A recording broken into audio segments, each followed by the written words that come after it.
Assalamualaikum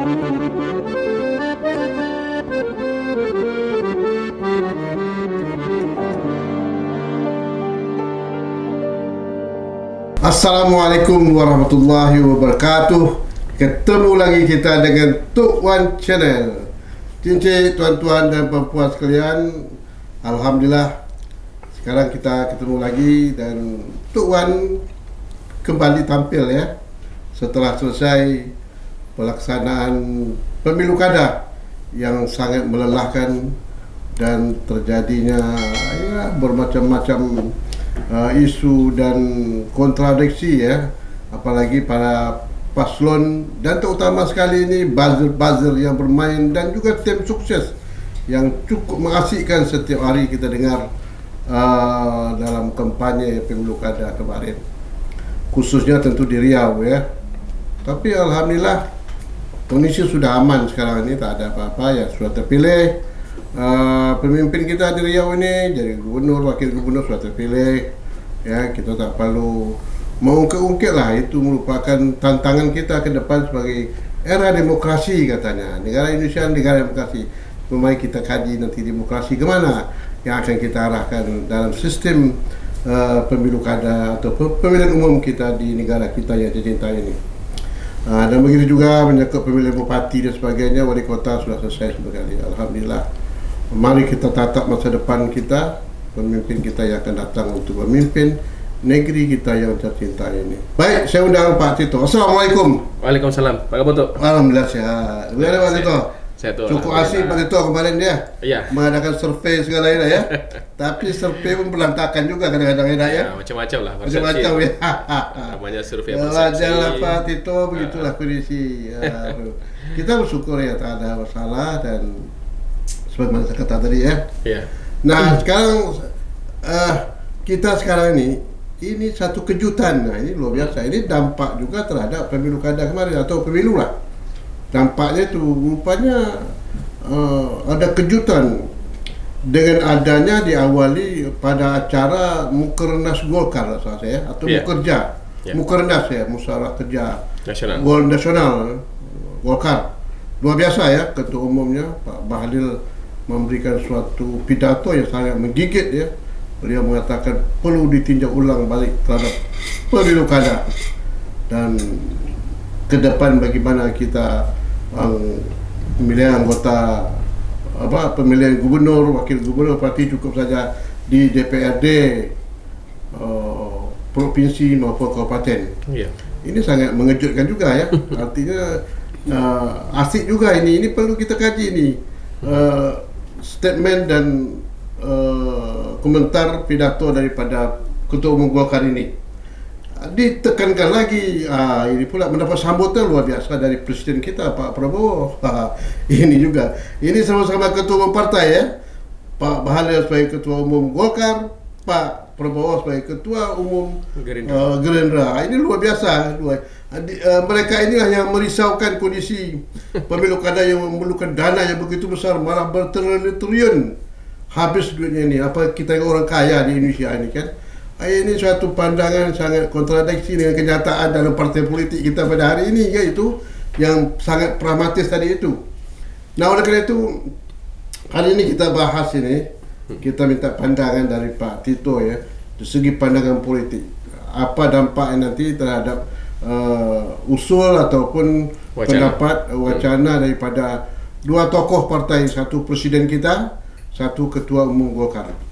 Mungkin silakan Pak Tito menanggapi. Ya, makasih Tok. Memang wacana mengembalikan pemilihan kepala daerah ke DPRD itu kan sudah pernah dilontarkan juga oleh Mendagri waktu itu ya, sebelum pelaksanaan pilkada serentak tahun 2024. Nah, seingat saya memang desain untuk penyelenggaraan pemilihan kepala daerah ini ada banyak opsi gitu. Apakah diserentakkan dengan pemilu eksekutif atau dengan pemilihan sendiri. Nah, ini kan wacana yang terus disampaikan oleh pemerintah, kemudian dikaji gitu tuh ya.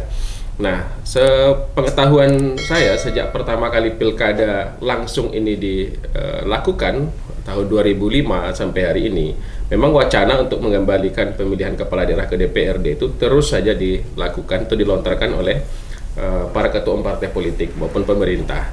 Tetapi lagi-lagi ini kan perlu kajian yang komprehensif supaya memang pengalaman masa lalu soal adanya transaksi yang lebih yang lebih kental di gedung dewan ini tidak terjadi gitu ya. Banyak contoh kasus ketika pilkada di tangan DPRD ini justru transaksinya lebih kental dengan partai politik dengan DPRD.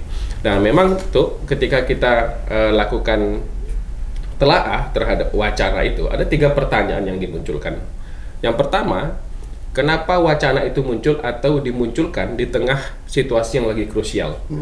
Baru selesai tahapan pemilihan kepala daerah, kemudian ada rakernas partai, lalu dimunculkan wacana mengembalikan pemilihan kepala daerah ke DPRD.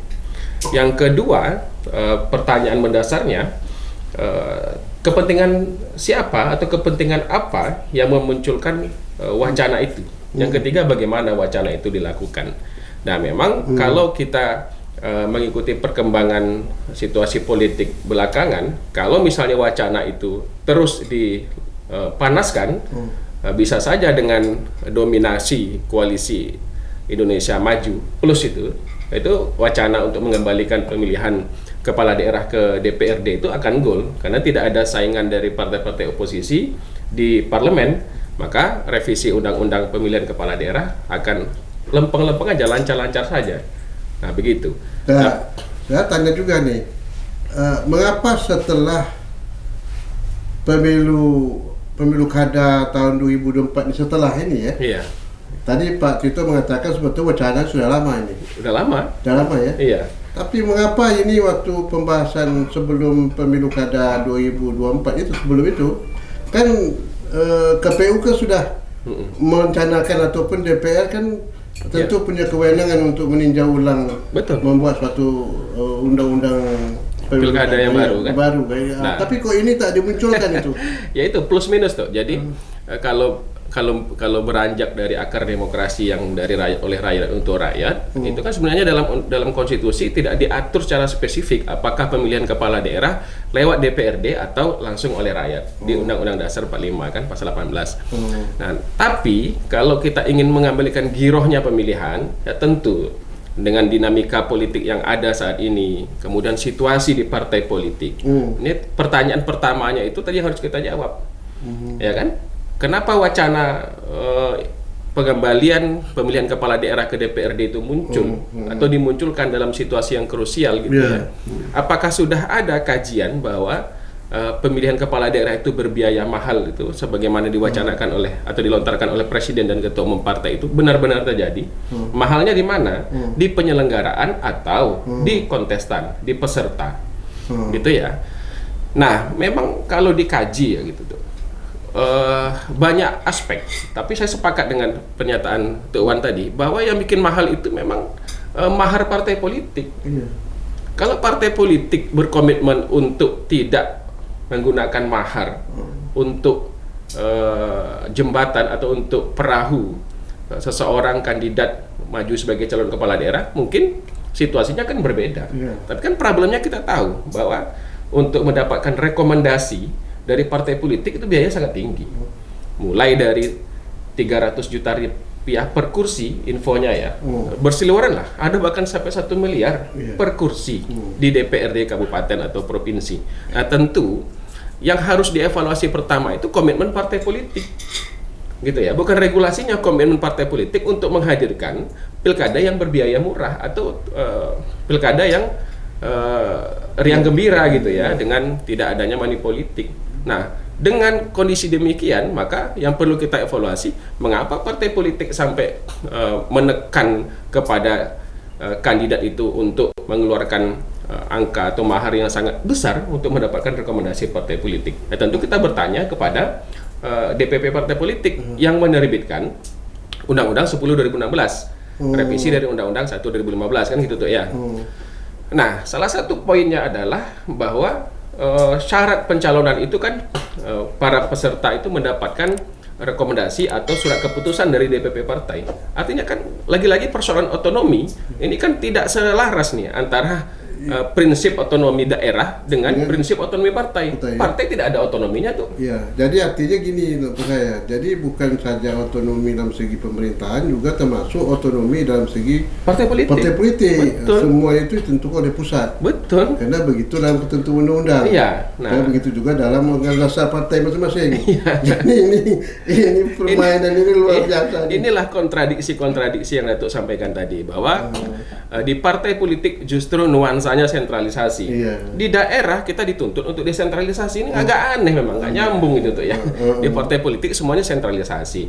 Ya, tujuan partai politik supaya tidak ada dualisme di bawah. Tapi bukan itu. Iya. Ya, prinsipnya itu bukan itu. Nah, menurut hemat saya memang ketika kita berkomitmen untuk melakukan desentralisasi, maka desentralisasi juga harus dilakukan oleh partai politik.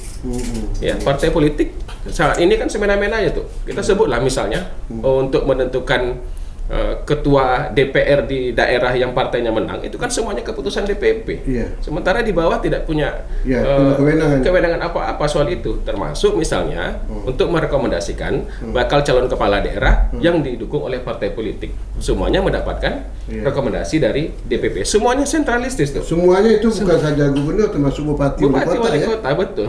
Yang sebetulnya yang lebih tahu itu sebetulnya provinsi ya, kalau bupati Iya. wali kota ya. Betul. Tapi harusnya. Ya, kan tadi itu tuh menurut hemat saya, yang itu dulu yang harus kita kaji, komitmen partai politik yang pertama. Yang kedua, saya juga sepakat tentang bentuk kelembagaan negara. Prinsip otonomi. Indonesia kan otonominya bertingkat tuh. Mulai dari desa, kabupaten, kota, provinsi, ada tingkatan otonomi. Nah, problemnya kita mau letakkan nafas otonomi itu di mana? Di provinsi atau di kabupaten kota? Iya. Nah, kalau di provinsi, maka kita revisi saja undang-undang Otonomi daerah. undang-undang otonomi daerah dan undang-undang pilkada. Pilkada ya. Kalau misalnya kita sepakat otonomi ada pada tataran provinsi, maka pemilihan hanya ada pada pemilihan gubernur. Iya. Bupati wali kota ditunjuk gubernur. Iya, Kan begitu tuh. Jadi gini Pak saya Pak, ini sebetulnya ini perlu dilontarkan juga. Jadi bukan jangan setengah-setengah. Iya. Artinya kita tinjau segi pilkada saja ya. Begitu bayar mahal, maka perlu direvisi balik bagaimana kalau dipilih oleh DPRD. Iya. Nah ini berkaitan juga Pak menyangkut masalah ini apa namanya tuh pendataan partai politik. Iya. Jadi partai politik juga harus ditinjau balik undang-undang yang itu tentu Ya. begitu aja Pak ya. Nah, undang-undang partai politik itu sudah clear sebenarnya tuh bahwa Nggak clear menurut saya begini Pak. Tadi tuh bahwa partai politik kan sentralistik. ya Ini kan dalam membuat keputusan politiknya mereka sentralistis. sentralistik ya. Nah hak kewenangan daripada pimpinan daerah, pimpinan wilayah Tidak ada. tak ada. Nah ini kan perlu ditinjau, perlu ada jenjangnya. Kalau misalnya kabupaten atau kota itu kan cukup saja provinsi. Ya, setingkat di atasnya. Iya, tingkat atas. Betul. Ini kan kaitannya dengan partai politik. Nah, kemudian lagi apa sebab saya katakan tadi ditinjau diulang balik penataan partai politik ini, karena selama ini partai politik itu dalam segi pendidikan politik rakyat tak ada. Iya. Jadi sifatnya hanya waktu musiman. Betul. 5 Ya, tahun cuma- sekali pas 5 tahun mau- sekali cuma mau dia pemilu. Pak. Kantor partai itu hanya 5 tahun sekali Hidupnya. hidupnya.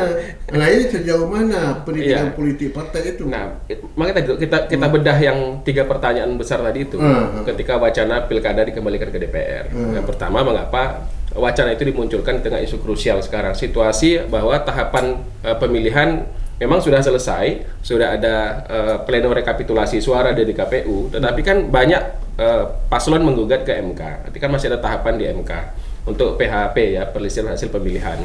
Nah, di tengah isu krusial yang belum selesai, masih panas isu soal pilkada, kemudian ketua umum partai politik menyampaikan isu soal itu.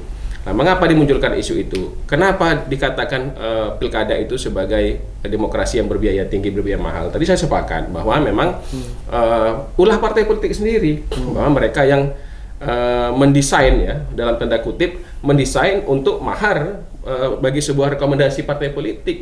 Bahkan untuk kadernya saja, mereka harus mengeluarkan mahar bagi partainya. Kan agak aneh itu memang. Itu kan agak aneh. Makanya yang perlu kita pahami dan perlu kita tekankan itu komitmen dari partai politik itu sendiri. Walaupun memang ini kan impact loh. Impact misalnya soal gini. Di partai politik itu kan sistem yang mereka gunakan dalam pengelolaan partainya kan bermacam-macam. Ya kan? Untuk suatu munas saja itu kan butuh biaya mahal. Menjadi ketua umum partai biaya mahal. Ujung-ujungnya apa? Ujung-ujungnya kan tadi tarik menarik mahar dari pencalonan kepala daerah dan lain sebagainya. Jadi bukan saja kepala daerah, untuk menjadi ketua partai pun mahal juga, Pak. Betul sekali itu. Maharnya sangat mahal. Cukup ya. Tidak cukup di eksternal partai, di dalam mereka juga pakai mahar. Kan agak aneh bagi kita itu. Nah, itu lagi tuh bedanya partai politik di negara-negara maju yang sudah mapan lah ya secara ekonomi, kita sebut misalnya di Amerika, partai politik di Inggris, partai politik mungkin di Malaysia tuh berbeda. Beda sama kita memang. Jadi itu yang terjadi. Nah, banyak banyak petualang-petualang di partai politik ini. Nah, itu juga mungkin yang mewarnai situasi dalam partai politik. Beranjak ke pertanyaan kedua, untuk apa wacana itu dilontarkan di tengah isu yang krusial? Ya tentu memang kalau dilakukan evaluasi terhadap penyelenggaraan pemilihan kepala daerah, evaluasinya harus menyeluruh. Menurut hemat saya, bukan mengembalikan pemilihan itu ke DPRD, tetapi penyelenggaraan yang perlu dievaluasi. Pertama, regulasinya perlu dievaluasi. Yang kedua, penyelenggaranya perlu dievaluasi. Yang ketiga, pesertanya perlu dievaluasi. Yang keempat, partisipasinya yang perlu dievaluasi. Yang pertama, regulasi. Undang-Undang 10 2016. Misalnya, undang-undang itu mengunci bahwa untuk mendapatkan rekomendasi partai politik yang harus dibawa ke KPU itu harus ada rekomendasi dari DPP partai. Itu satu poin yang sangat mahal harganya tuh. Kalau misalnya kita selaraskan desentralisasi tadi itu atau otonominya bertingkat, maka satu tingkat aja di atasnya. Tapi apakah ada jaminan bahwa untuk mendapatkan rekomendasi itu dengan gratis? Kan tidak. Saya sangat senang dengan keputusan MK yang kemarin bahwa MK menurunkan ambang batas pencalonan calon kepala daerah. Akhirnya banyak partai-partai politik bisa mencalonkan kadernya sendiri gitu ya, dengan persentase yang macam-macam sesuai dengan jumlah penduduk. Nah, itu kan membuka peluang. Nah, ke depan itu kan bisa dijadikan bahan bagi partai politik untuk menggodok kadernya secara signifikan di dapur partai politik, yang kemudian para kader itu yang telah siap untuk bertarung dibantu oleh partai politik dalam bentuk konvensi dan lain sebagainya, ditawarkan kepada masyarakat, ini loh kader kami yang siap bertarung di pilkada, punya gagasan yang baik. Jadi tidak perlu ada koalisi lagi? Tidak perlu ada koalisi, yang penting nanti ketika pemilu mereka dapatkan suara yang cukup, misalnya 7,5% di satu daerah tertentu, dan mereka cukup untuk itu, kan dorong aja kadernya yang siap untuk bertarung di pemilihan kepala daerah. Ini kan kita senang nih, beberapa partai politik memang berhasil ya mendorong kadernya yang maju di pilkada dan menang gitu ya. Yang lain ya mungkin perlu evaluasi bagi partai-partai yang lain. Ya sebagian sebagian kecil lah, sebagian besar masih tadi itu lebih banyak di luar hadir partai sendiri. Betul. Yang katanya mahal, bayar mahar itu kan. Ya, jadi itu regulasi yang perlu dievaluasi. Undang-Undang 10 2016 tentang pemilihan kepala daerah, bupati, gubernur, wakil gubernur, bupati, wakil bupati, wali kota, wakil wali kota. Apa yang perlu diperkuat di situ? Nah, banyak tuh. Undang-undang tersebut banyak yang perlu kita evaluasi bersama. Pertama, yang saya kemarin ditanya juga tuh oleh teman-teman wartawan soal penyelenggaraan. Kok kayaknya peran Bawaslu lemah banget ya gitu. Nah, memang tuh Bawaslu itu dilemahkan ketika Undang-Undang Pemilu 7 2017, 10 2016, Undang-Undang Pilkada. Peran Bawaslu itu dilemahkan. Bawaslu tidak bisa membubarkan kampanye tanpa CTP. Kampanye tanpa CTP yang berhak membubarkan kepolisian. Polisi tentu berpikir dong membubarkan kampanye tanpa CTP. Sebenarnya kembalikan saja giro itu ke Bawaslu. Kemudian Bawaslu tidak berwenang untuk menertibkan alat peraga kampanye atau APK. Yang berhak menertibkan itu Satpol PP. Kalau dulu kan boleh Bawaslu menertibkan. Nah, Bawaslu berkilah itu di luar kewenangan. Memang begitu aturannya. Dilemahkan Bawaslu dari segi itu. Nah, kita dorong revisi undang-undang itu memperkuat peran Bawaslu di tataran bawah. Kemudian Bawaslu juga meningkatkan pengawasan partisipatif. Itu dari segi penyelenggaraan. Yang kedua dari segi penyelenggaraan di pilkada aja misalnya 2024 ini kemarin tuh salah satu faktor yang menyebabkan rendahnya partisipasi itu karena TPS, tempat pemungutan suara. Ketika pemilu, TPS-nya dekat dengan rumahnya. Ketika pilkada ini ada merger TPS. Akhirnya jarak dari rumah ke TPS cukup jauh. Ya, kemudian hari hujan dan lain-lain. Kemudian ada juga misalnya CP pemberitahuan yang tidak sampai dan lain sebagainya lah. Tapi memang banyak variabel kalau penyelenggaraan itu tuh. Sehingga partisipasi kemarin tuh dianggap rendah. Nah, mungkin karena juga jenuh tuh. Jarak antara pemilu dan pilkada itu sangat pendek. Ya. Plus minus 9 bulan. Akhirnya orang jenuh. Nuansa pemilu masih ada, kemudian dihadapkan lagi dengan pilkada. Iya, kalau pilkada digeser ke 2025 mungkin lain ceritanya. Kita masih punya spare waktu sekitar setahun setengah untuk pelaksanaan pemilihan kepala daerah ini kan plus minus 9 bulan. Nah, itu dari aspek penyelenggaraan. Kemudian dari aspek partai politik, apa yang perlu dievaluasi? Nah, kita harus meyakinkan betul bahwa partai politik ini sudah melaksanakan fungsinya dengan baik, dengan benar atau tidak. Nah, beberapa riset yang saya lakukan memang tuh salah satu yang saya sepakat dengan Datuk tadi itu bahwa pendidikan politik yang dilakukan oleh partai kepada warga masyarakat itu minim sekali ya. Minim, dan ada bahkan partai politik yang nihil melakukan pendidikan politik kepada warga. Nah, ini kan pekerjaan rumah yang sangat berat. Oke lah, partai-partai yang sifatnya partai kader punya ideologi, dia punya basis pemilih dan itu memang fanatik gitu ya. Beda dengan partai-partai yang tidak punya basis pemilih dan tidak punya pemilih fanatis. Nah, inilah yang berdampak pada situasi pragmatisme yang terbentuk di tengah-tengah masyarakat kita. Plus tekanan ekonomi pasca pemilu, dan sekarang kan tekanan ekonomi kita juga sangat dahsyat kan. Nah, itu yang di aspek partai politik. Tambah lagi misalnya tadi soal mahar, ya mahar untuk satu lembar surat rekomendasi B1 KWK untuk pencalonan peserta di KPU. Itu mahal harganya tuh, selembar itu gitu ya. Nah, berikutnya evaluasi lagi soal apa? Soal partisipasi. Kenapa partisipasi kita rendah? Ya, tadi kita harus minimal, kalau misalnya di pemilu itu dengan jumlah TPS yang sekian ribu dia bisa banyak, kenapa KPU mesti memerger jumlah TPS dengan alasan surat suaranya cuma 2? Kan begitu tuh. Ya ikuti saja misalnya kalau tapi sudah terjadi ya. Mereka juga punya regulasi sendiri. Kalau misalnya ketika pemilu partisipasinya sampai 70% lebih, ya ikuti saja pola TPS pemilu. Nah, mungkin itu nanti yang jadi catatan ketika evaluasi pilkada ini dilakukan gitu tuh. Jadi poinnya adalah penyelenggaraan pemilihan kepala daerah jangan dikembalikan ke DPRD, tetapi penyelenggaraannya saja yang harus kita evaluasi, mulai dari regulasi tadi, kemudian partai politiknya, pesertanya dan masyarakat. Lembaga pemilunya, KPU yes, dan exactly. Bawaslu-nya. Benar sekali itu, lembaga penyelenggara itu masuk dalam penyelenggaraan. KPU dan Bawaslu diperkuat fungsinya, KPU diawasi penyelenggaraannya. Nah, KPU sebagai penyelenggara, tentu kita bersama nih warga masyarakat, kalau kita punya catatan kepada KPU, kita sampaikan, kita awasi bersama KPU sebagai penyelenggara yang independen. Jangan sampai KPU diintervensi oleh kepentingan-kepentingan politik tertentu. Inilah penekanan-penekanan yang perlu kita lakukan bersama sebagai civil society itu. Betul. Nah, di samping itu bagaimana menurut Pak Tito ini? Ini kan partisipasi masyarakat sangat lemah, Pak. Ya. Jadi masyarakat itu lebih pada pragmatisme. Ya. Ya, dalam pemilu ini. Ya. Nanti coba lihatlah partisipasi tadi kan tingkat datang ke TPS sangat rendah ya. Iya. Nah, tapi permainan money politik di masyarakat cukup meningkat itu. Ya, itu dia tuh. Jadi ini juga perilaku dari dari masyarakat kita, dari peserta pilkadanya juga dari calonnya sendiri.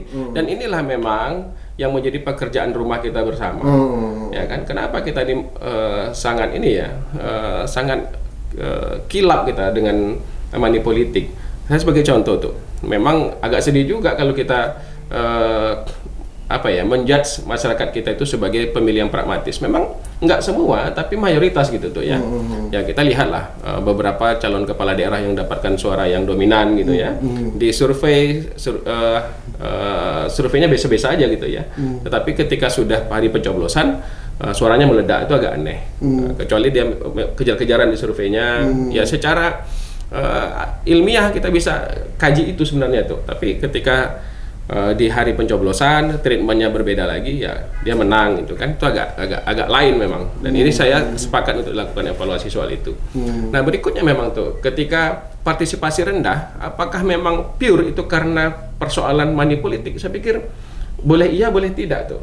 Kalau kita berkaca pada pemilu kemarin, memang kalau informasi di bawah ketika kita lakukan riset, apa yang mendorong Bapak Ibu, pertanyaannya, untuk datang ke TPS dan mencoblos di TPS? Salah satunya uang. Hmm. Jadi uang itu yang paling menentukan orang itu datang ke TPS atau tidak. Nah, ini yang jadi anekdot kita di bawah itu. Kalaulah sudah misalnya Bapak proklamasi itu mengetok rumah warga itu, mau tidak mau warganya datang ke TPS gitu kan. Apa itu gitu ya, rupanya money politik. Dan ini yang sangat menyedihkan bagi kita ketika kita lakukan riset tentang perilaku pemilih itu tuh. Kalau di Pekanbaru lain cerita, saya sepakat dengan riset senior saya, Pak Adilin itu. Dia menyebut, kenapa rendah partisipasi di Pekanbaru? Karena orang jenuh terhadap pejabat korup. Akhirnya orang tidak mau datang ke TPS, enggak datang ke TPS. Nah, jadi faktornya pada korupsi ya? Ya, jenuh pada pejabat korup, kemudian hasil kerja-kerja pemerintah sebelumnya yang mungkin dianggap tidak memuaskan gitu ya, atau calon-calon yang ada ini tidak representasi dari harapan mereka di 5 tahun mendatang. Akhirnya ya mereka apatis datang ke TPS. Nah itu jadi catatan dan saya sepakat dengan hasil riset tersebut. Nah ini riset komprehensif tuh, termasuk misalnya di beberapa kabupaten kota yang kita pernah lakukan riset soal perilaku pemilih. Ya pemilih-pemilih pragmatis itu memang sekarang tidak hanya di perkotaan tapi sudah menjalar ke pedesaan. Dulu kan kita menganggap pemilih pedesaan itu pemilih tradisional, mereka sudah terafiliasi dengan partai, kemudian menganggap ketokohan publik itu sebagai salah satu variabel untuk mereka datang ke TPS dan menentukan pilihan. Ternyata tidak lagi. Bahkan pragmatisme itu sudah menjalar sampai tingkat desa, bahkan paling parah di desa sekarang. Jadi kalau di desa-desa memang yang mendorong orang datang ke TPS itu ya money politik salah satunya, tapi tidak di beberapa daerah tuh. Kita sebut saja misalnya di daerah asal saya di Indragiri Hulu itu orang datang ke TPS bukan variabel money politik, tetapi memang keinginan masyarakat untuk mencoblos dan melakukan perubahan yang kita tahu calon petahana di sana tumbang. Ya memang itu variabel orang datang ke TPS untuk merubah keadaan. Ya, itu hasil riset yang sudah kita lakukan pasca pilkada kemarin gitu tuh. Baik Pak Tito, kemudian Pak Tito, ini kita kembali wacana tadi akan ditinjau ulang balik pelaksanaan pilkada itu, kepala daerah ini nanti dipilih oleh DPRD kan? Iya. Ya, plus minus bagaimana kira-kira ini? Ini kan sudah pengalaman baik pada masa awal reformasi ya? Betul. Iya. Awal reformasi, tapi kalau zaman Orde Baru maksudnya tidak ada pemilihan. Enggak, pemilihan itu dari DPRD. Nah, cuma kan situasi lain. Ya, karena waktu itu partai hanya 3 kan itu. Ya, betul. Dan sifat sentral. Jadi partai yang didukung oleh pemerintah itu yang akan mendominasi ya di DPRD kan itu kan. Betul. Nah, tapi setelah terjadi perubahan reformasi itu kan kita tahu bahwa pemilihan itu terjadi di DPRD juga. Dan sampai 2005 tuh ya. Tahun 2000 ya 19 sampai 2004 ya. 19 sampai 2003 ya. Itu kan masih pemilihan DPRD. Dan itu seterusnya sampai DPRD kan pemilihan umum. Artinya pemilihan langsung itu kan. Nah, ini kan akibat juga yang tak jelas terhadap pelaksanaan pemerintah daerah pemilihan kepala daerah ya. Pemilihan kepala daerah dilakukan demokratis kan ya. Karena saya baca menurut pendapat Pak Rias Rashid, sebetulnya itu tetap pemilihan demokrasi itu artinya di DPRD sebetulnya. Tapi undang-undang pemerintah daerah ini tidak ada suatu ketegasan pengertian pemilihan secara demokratis itu kan. Nah, jadi tetap DPRD sebetulnya itu. Nah, cuma sekarang bagaimana kalau DPRD ini kan apakah tidak mungkin juga permainan politik ya? Itu saya katakan tadi tuh. Kalau soal konseptualisasi misalnya soal demokrasi itu ada di tangan rakyat lalu ada perwakilan di DPR, apakah itu disebut demokrasi? Ya enggak juga gitu tuh ya. Walaupun anggota DPR itu adalah representasi masyarakat, tapi lagi-lagi kan kita tahu nafasnya demokrasi itu kan memang ketika masyarakatnya tahu secara langsung calon kepala daerah yang akan memimpin mereka. Itu poinnya tuh. Jadi menurut hemat saya wacana untuk mengembalikan ke DPRD itu diabaikan saja. Yang perlu kita lakukan itu adalah evaluasi terhadap penyelenggaraan, terhadap regulasi yang paling pokoknya tadi itu. Berikutnya memang kalau kita ingin mengawal bersama wacana untuk mengembalikan itu, bukan wacananya tapi mengabaikan wacana, terus kita evaluasi bersama dengan KPU, Bawaslu, Komisi 2, kampus, melibatkan kampus gitu tuh ya, untuk agar kualitas dari pemilihan kepala daerah ini bisa meningkat di periode berikutnya atau di pemilu berikutnya, pemilu kepala daerah berikutnya. Nah, bagaimana supaya kualitas itu meningkat? Memang poin kita tuh yang sekarang sangat-sangat krusial itu lemahnya pendidikan politik. Literasi politik warga masyarakat kita itu rendah. Saya berani mengatakan itu tuh. Kenapa? Karena mereka memahami demokrasi itu hanya sebatas pemilu. Politik itu hanya sebatas pemilu, tapi tidak memahami impact setelah itu. Nah, kalau misalnya mereka paham bahwa politik itu tidak sebatas memberikan suara pada saat pemilihan umum, maka kualitas demokrasi kita bisa meningkat. Substansi dari demokrasi itu kan pasca pemilihan umum tuh. Terpilihnya suatu rezim pemerintahan, kita kawal bersama rezim itu membawa perubahan signifikan mengarah kepada pembangunan yang lebih baik. Nah, itu poinnya. Tapi kan kondisi sosial masyarakat kita, sosial politik tidak seperti itu. Ekonomi masyarakat kita lemah, ya. Pendidikan masyarakat kita rendah, literasi politik masyarakat kita juga rendah. Lalu apa yang bisa kita lakukan ke depan? Memang tugas bersama kampus, partai politik, pemerintah, NGO, media melakukan edukasi kepada masyarakat. Edukasi politik ini tidak sekedar menyampaikan atau sosialisasi politik soal adanya pemilu berikutnya, tidak. Tapi soal bagaimana nasib ke depan suatu daerah itu bisa dipertaruhkan di kontestasi politik. Misalnya, contoh sederhananya tuh, adanya indikator pembangunan manusia sebagai salah satu indikator yang kita bisa amati itu berhasil tidaknya program pemerintah untuk pengembangan sumber daya manusia gitu ya. Nah, IPM itu jadi indikator. Kemudian apa lagi? Tingkat pengangguran terbuka kita jadikan indikator. Angka kemiskinan kita jadikan indikator untuk melihat kualitas rezim gitu ya. Kalau misalnya ketiga-tiga poin itu nilainya rendah semua, untuk apa dipertahankan rezimnya? Kemudian kualitas infrastruktur hancur lebur infrastruktur, untuk apa dipertahankan rezimnya? Nah, itu yang harus kita lakukan evaluasi bersama dengan partai politik. Jangan sampai partai politik itu sebagai dapurnya untuk melahirkan elit, justru elitnya yang jelek. Nah, partai politik harus bisa menciptakan elitnya yang bagus gitu tuh.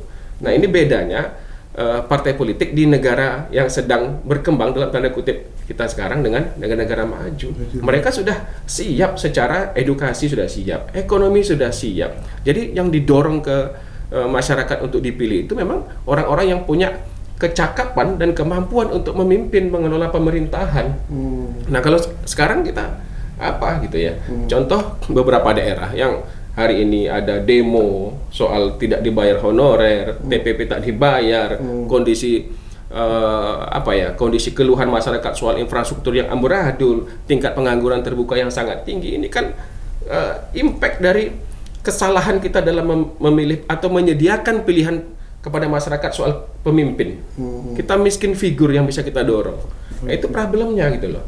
Nah, ini yang harus kita evaluasi bersama. Hemat saya memang tuh partai politik lah sebagai tempat rekrutmen politik itu dilakukan. Mereka mewacanakan dari dalam sendiri, membuat pendidikan politik, rekrutmen politik itu yang baik di partai politik. Nah, sekarang kan kita tadi atau sampaikan presiden mewacanakan pemilihan kepala daerah, presiden ketua partai politik. Gitu tuh ya. Lalu diamini oleh semua partai politik koalisinya. Kita mau apa? Sementara pada tingkat bawah kita tidak tahu. Kalau misalnya pemilihan oleh DPRD, tiba-tiba datang orang dari Jakarta bawa rekomendasi partai politik, jadi bupati itu dipilih oleh DPR yang hanya 45 orang, 50 orang atau 65 orang. Masyarakat tidak tahu, sama kayak memilih kucing dalam karung lagi gitu tuh. Nah, ini kan yang kerisauan-kerisauan kita itu. Ya. Jadi artinya banyak betul ya persoalan ataupun ini perubahan-perubahan yang akan dilakukan dalam pelaksanaan pilkada sendiri ya, dari segi regulasi dan menyangkut juga dari segi pelaksanaannya ya. Tapi apakah Pak Tito memandang bahwa dengan pemilihan legislatif, eksekutif ini bisa disejalankan lagi nih kira-kira? Ya, menurut hemat saya, makanya tadi itu kita perlu jeda.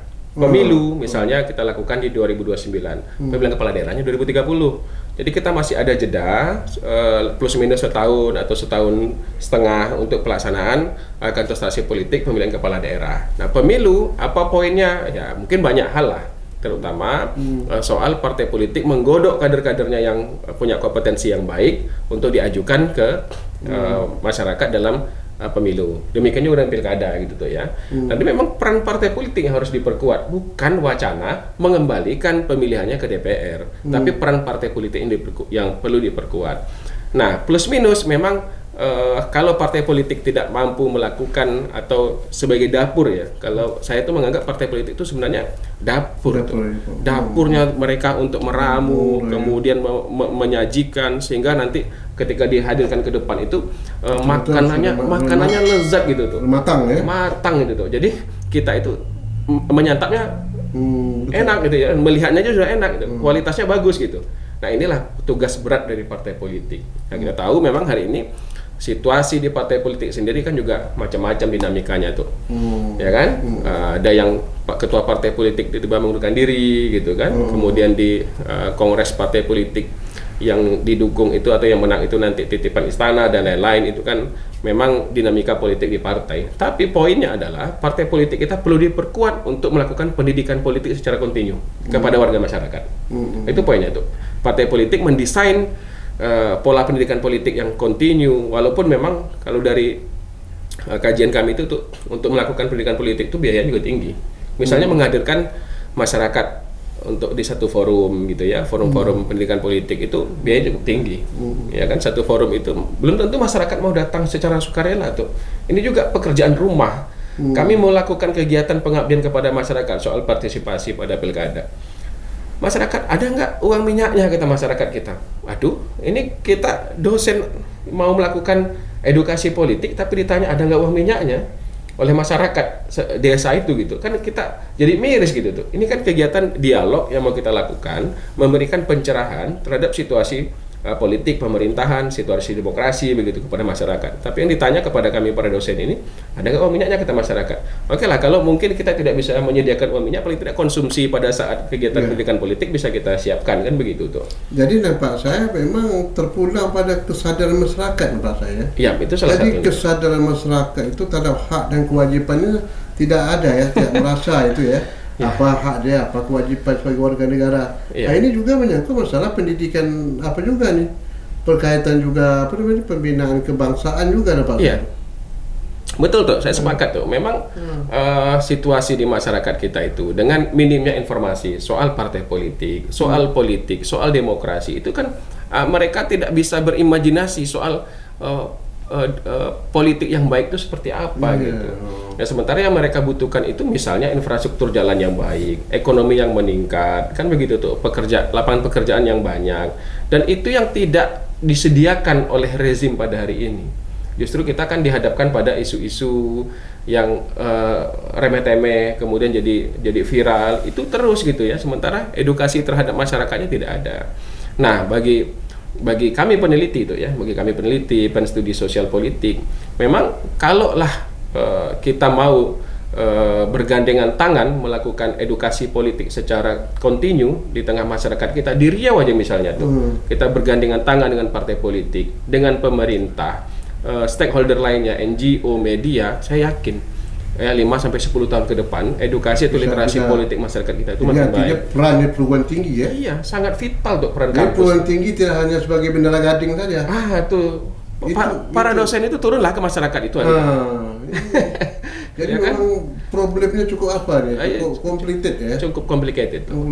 Betul sekali. Nah, kalau mengharapkan kami para dosen sospol ini berapa betul lah itu ya kesanggupan kami. Paling-paling kami bisa sanggup itu sebulan sekali untuk melakukan edukasi politik, baik kepada masyarakat pada tataran bawah maupun kepada anak-anak kita di sekolah, kan gitu tuh ya. Tapi kalau misalnya kita bergandengan tangan melakukan pendidikan politik secara kontinu, saya yakin ke depan itu kita punya masyarakat yang secara prinsipal mereka punya pandangan terhadap politik dan demokrasi gitu tuh. Yang hari ini memang PR kita itu. Begitu ya. Lemah sekali pemahaman masyarakat kita soal politik dan soal demokrasi. Begitu ya. Jadi anggap politik itu hanya sekedar pemilu, pilkada. Habis itu nggak ada lagi event politik. Padahal tuh yang lebih signifikan itu kalau masyarakat ikut dalam pengambilan kebijakan publik. Nah, itu yang paling signifikan. Dan mereka mengintervensi kebijakan publik itu gitu tuh. Dia bisa menjadi suatu yang punya hak kewenangan untuk mengkontrol ya. Jadi check and balance itu dia harus lakukan itu. Masyarakat lakukan secara langsung. Ada kok forumnya tuh. Forum musyawarah itu dibuka, tapi kan masyarakat juga tidak paham peran mereka di situ. Kenapa bisa tidak paham peran mereka? Ya memang pemerintah menutup diri untuk membuka peran masyarakat secara signifikan tadi, maka kita berharap kepada para NGO, teman-teman di Fitra, teman-teman di Walhi, Jikalahari, mereka sudah bekerja sangat luar biasa tuh untuk memberikan edukasi kepada masyarakat. Dan memang impactnya luar biasa, tapi nggak cukup mereka, kasihan mereka. Kita perlu bantuan media, kita perlu bantuan NGO lainnya, kita perlu bantuan kampus untuk membuka cakrawala berpikir masyarakat soal keterlibatan bahwa politik itu bukan sekedar mencoblos pada saat pemilu atau pilkada, tapi lebih dari itu. Keterlibatan masyarakat dalam pengambilan kebijakan-kebijakan strategis di pemerintahan, itulah yang wujud asli substansi dari demokrasi dan politik itu tuh. Tapi sebaliknya Pak, kalau kita lihat sekarang ini kan dari semenjak pemilihan langsung ini kan sudah berapa tahun ya? Sudah hampir 20 tahun saya. Ya, Ya? 2005. 2005 kan udah lama kan. Jadi artinya selama ini tidak ada suatu evaluasi ya. Ya barangkali ada tuh, barangkali ada Tapi evaluasi. evaluasi itu tidak jelas. Artinya kena gini ya. Kalau kita lihat sekarang ini memang kondisi masyarakat juga faktor kondisi ekonomi masyarakat sangat menentukan. Ya, sepakat. Ya. Jadi artinya keberhasilan pembangunan kita selama ini belum Iya, memberi belum. dampak bagi Ya, bagi ekonomi masyarakat. Nah, itu dia pekerjaan rumahnya tuh. Kalaulah misalnya hasil dari pemilihan kepala daerah, kemudian terbentuknya rezim pemerintahan, 5 tahun melakukan kegiatan pembangunan yang baik, ya, menciptakan lapangan pekerjaan dan lain sebagainya, saya yakin kualitas itu akan terus ditularkan kepada rezim-rezim pemerintahan berikutnya. Nah, saya sepakat dengan Datuk tadi. Kita mulai pemilihan langsung kepala daerah itu kan 2005 sampai hari ini. Nah, justru kualitasnya kok semakin menurun gitu. Ada apa? Ya, apakah karena impact dari biaya mahal? Ya. Ya, kenapa? Karena para rezim yang terbentuk itu mereka berupaya untuk balik modal, berupaya untuk mengembalikan modal yang telah mereka keluarkan atau bayar utang kepada sponsor. sehingga ada yang mengatakan mereka membiarkan masyarakat miskin. Dia kalau masyarakat miskin nanti mudah Ya. diberi sembako, diberi ini kan. Ya, ya memang kemiskinan itu tuh selalu jadi apa? Jadi objek, ya? Jadi objek, jadi komoditas. Betul ya. Ya, baik pada saat pemilu, pilpres maupun pilkada. Ya, kemiskinan itu yang dijual. Mestinya bukan itu. Yang dijual itu ya program, bukan menjual kemiskinan. Nah, lagi-lagi itulah Putu, yang perlu kita diskusikan, mungkin perlu kita evaluasi bersama tadi itu, bahwa kegiatan-kegiatan yang dilakukan dalam rangka meningkatkan literasi politik itu harus dilakukan secara komprehensif. Gitu. Oke Pak Tito, ini luar biasa ya. Jadi kesimpulan saya lihat dari pandangan Pak Tito ini, perubahan terhadap pemilihan pilkada nanti dalam pemilihan gubernur, bupati, wali kota nanti ke DPRD itu masih apa ya? Masih Ya, kalau saya tidak setuju tuh. belum setuju ya? Saya tidak setuju malah. Setuju ya? Saya tidak setuju. Biarlah pemilihan langsung itu kan oleh pendapat masyarakat. Pak Tito ya. Iya. Mungkin satu sisi benar itu ya. Iya. Karena dia sama saja nanti. Mungkin kalau DPRD nanti beralih juga nanti. Beralih kan, ya. juga. Money politiknya di satu lembaga. Kalau kondisi gitu. partai politik begini Masih juga begini kan? juga. Oh, iya. Jadi kuncinya selesaikan dulu partai politik lah ya. Betul. Kemudian regulasi perlu ada tinjau ulang balik ya. Iya. Semua aspek yang tinjau itu. Baik, Pak Tito, terima kasih atas pencerahan Bapak sore hari ini. Mudah-mudahan dapat dipahami, tapi namun demikian nanti kita masih cari keseimbangan lagi ya. Ya. Bagaimana dampaknya pula pemilihan secara DPRD ini, apakah ini adalah dampak positifnya ya, dari segi negatifnya juga nanti kita akan tinjau ulang. Namun demikian bagi kita Bapak, Ibu, Cincin dan Tuan, ini suatu pemikiran khususnya bagi masyarakat kita untuk dapat berfikir lebih jernih lagi untuk yang akan datang. Kita tegakkan demokrasi yang sehat di negeri kita yang tercinta ini. Terima kasih Cincin, tuan-tuan. Jangan lupa like, share, and subscribe. Wassalamualaikum warahmatullahi wabarakatuh. Waalaikumsalam warahmatullahi wabarakatuh. Terima kasih tuh. Ya.